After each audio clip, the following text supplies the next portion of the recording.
Okay, so I have a lot of bad opinions, but here's one of my better ones. Pokemon Heart Gold Soul Silver is one of the best games of all time, and I love it. And Pokemon does not get better than this game. It's peak. It's the best. It's amazing. I will continue. Recently, I've been unbelievably tired with the games that I've been playing, so I finally sat down and decided I was going to replay Pokemon Heart Gold, the one that I played personally as a child. My brother was a Soul Silver guy. I always felt that Ho-Oh was a little better. Getting older, I really like Lugia too, but Ho-Oh's better. He's got the Sacred Fire. He's really cool. I like him. He's staying on the team. But because of the amount that I play this game, I sat down and I decided I'm going to do a Nuzlocke. I'm going to play a Nuzlocke of this game, and if you don't know what that is, it's basically like there's some weird rules about catching, but long story short, if your Pokemon dies, it's dead forever. And it's a big deal because it's really hard to train up new Pokemon and you gotta do a lot of grinding and it's annoying. But I played a Nuzlocke and I had a lot of fun, and I remembered how well made this game was. It's just like, it makes the new games feel so lazy even though they're 3D. It's just like, these games were so good. Pokemon can follow you off the bat, which they only recently brought back due to complaining. The post-game is just the entirety of Kanto. You get to go back, fight all the gym leaders with updated teams and some updated sprites and stories, and go back and go see that again, finish some plot lines there, go catch a legendary or two. And then you get to go, there's so much you get to do in these games. It's just like they sat down there just like, we're going to give you 900 hours of gameplay. That's hyperbole, but we're going to give you a lot of gameplay for $60 or whatever it was at the time. It might have been like 50 or 45, who knows, it was a different time, pre-inflation, but it was such a good game, and it's just like, it felt like you got so many hours out of this game. And like playing through, like once I finished the Elite Four, I kind of decided like, I'm not even gonna really play too much of a Nuzlocke anymore. Like, I'm gonna loosen up with the rules once I finish it, because I was like, I don't want to go into Kanto and worry about training up some Pokemon I find in the woods to level 60. I want to have fun. And I think that says a lot that I can go back to a game that's like 15 years old or whatever it is now. I have no idea. I didn't Google it before replaying it, but I can go back to a game that is this old and like genuinely have fun with the core game. I can be like, forget what gimmick I'm playing with. I can have fun with the core experience that they're giving me. Now, I will say, the inability to evolve Magneton is beyond me. The only way in Heart Gold Soul Silver to get a Magneton to evolve into a Magnezone is to trade it to Diamond and Pearl, which is no longer an option over the internet.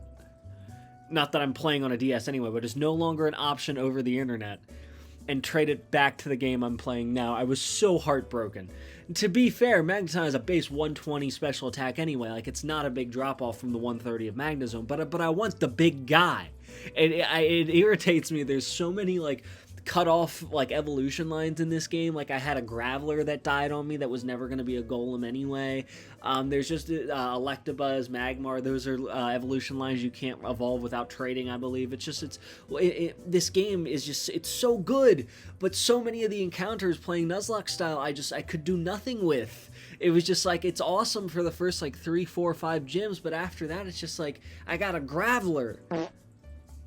It needs to evolve. I'm fighting trainers with golems. Give me something better. It was a little frustrating, but Magneton is one of the few exceptions where it's like very good on its own, and it's still on my team. I'm having a lot of fun with it. I'm almost done with the Kanto gym leaders now I'm making this, and he's still on my team. I love him. He's very good, but I would love to evolve him and have him slightly better.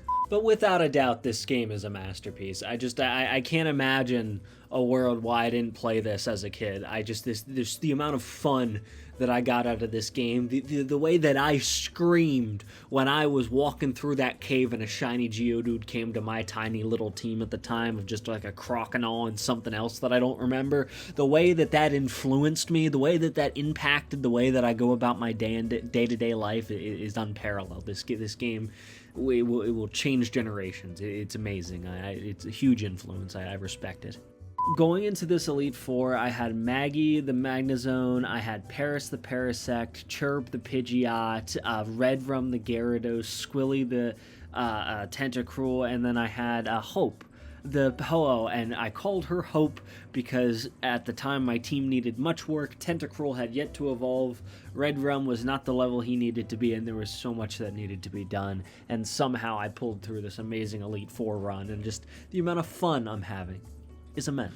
Cause like, look at the team that I'm using. I have the red rum, the Gyarados. It's the shiny Gyarados that you're meant to encounter. I have Ho-Oh, the box legendary that I actually box later because I hate using the main legendary. I know, don't give me crap for that in the comments, but I got the main legendary on my team. Once I get to Kanto, I start using Snorlax a little bit, which is another static encounter, someone that you're supposed to play with. So I was able to go into this and like have fun with the parts of the game that were supposed to be played with and have fun with. And like, as much gripes as I have with like the learn sets in this game, like some Pokemon just don't get good moves till late, or just don't get good moves. It's really frustrating, but that always gets better. It's better than it was in previous gens. The next generation after this gets better. It pretty much always gets better every generation, so that's not something I'm too worried about. Without dragging this video on too long, there's a reason that people enjoy this game so much. It was well designed. I think it was something that they put a lot of love and care into, because it's something that has a lot of fine details. It's one of the few games that I play that I go around and talk to all the NPCs in a town in hopes to find something, because you're gonna get an item, you're gonna get a TM, you're gonna get something, and I don't know. It's a lot of nostalgia. This is like, in reality, like if you were born a week ago and you just got summed up to today's age, like if you're just a kid today, I guess would be the better way to put it. If you're just a kid today and you've never played a Pokemon game before, maybe you won't enjoy this game as much as someone like I did.